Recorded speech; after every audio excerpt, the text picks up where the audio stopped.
Hello, everyone. My name is Miss Anneliese, and I'm so excited to teach you a couple of things about music today. First, I'd like both of my students who are here today to go ahead and introduce themselves with their name and how old they are and what your favorite kind of music is. Let's start with Emma. Go ahead, Emma. Nice to have you here. Your favorite kind of music is listening to Disney princess music. I like to listen to that too. All right, it's your turn, John. Go ahead. And what's your favorite kind of music to listen to? Ooh, piano music. I like piano music as well. I also play the piano at home. All right, today we're going to learn about two different kinds of clefs and two different kinds of sounds that go with them. Are you guys ready? All right, here we go. Let's share my screen with you.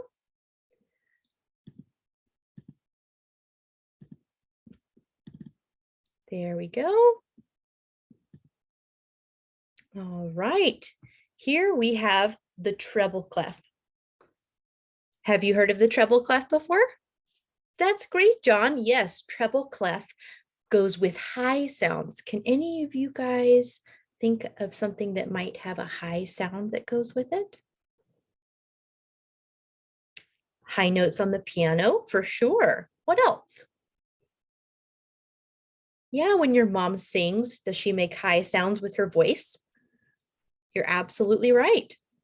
Yeah. So usually when an instrument, yes, when an instrument makes high sounds, absolutely. When an instrument makes high sounds, there'll be a treble clef to show the instrument player that that is the clef they're going to play in, and that's the kind of sound they're going to make. Let's look at some animals that might make high sounds. Can you guys think of any animals that make high sounds? Birds. Yeah, they go tweet, tweet, tweet. What other animals can you think of? John, can you think of one? A mouse. Yeah, a mouse squeaks. All right, let's look and see if any of the animals that you guessed might be the animals that I put on the slide. Yeah, look at that. So a bird, yes, a bird makes a high-pitched sound because they go tweet, tweet, tweet, usually. And a mouse will go squeak, squeak.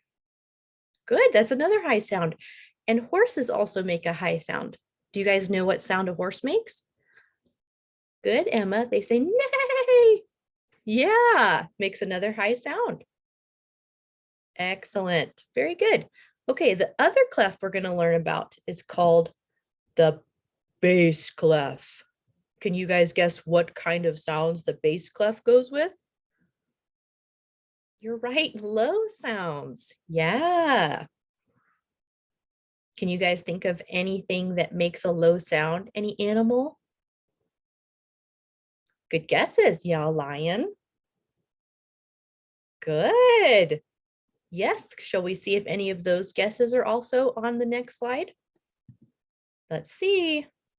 Yeah, so a dog, especially a big dog, will make a bow wow wow sound, and that's a low sound. Good. A lion makes a roar. Yeah, big roar. Can you guys roar like lions? Yeah, roar. An excellent low sound. And cows also make a low moo sound. Absolutely. Okay, for this next part, you all will need to get out your dry erase boards that have your staff on them that we've used before. And now we will learn how to draw a treble clef. Do you guys remember what kind of sounds treble clefs go with?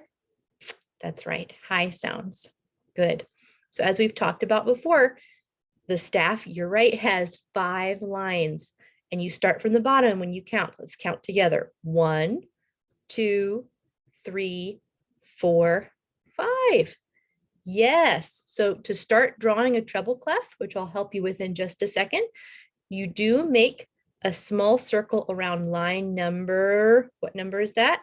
Does anybody know? Yes, line number 2. Excellent. So next we'll start drawing each step of the treble clef together.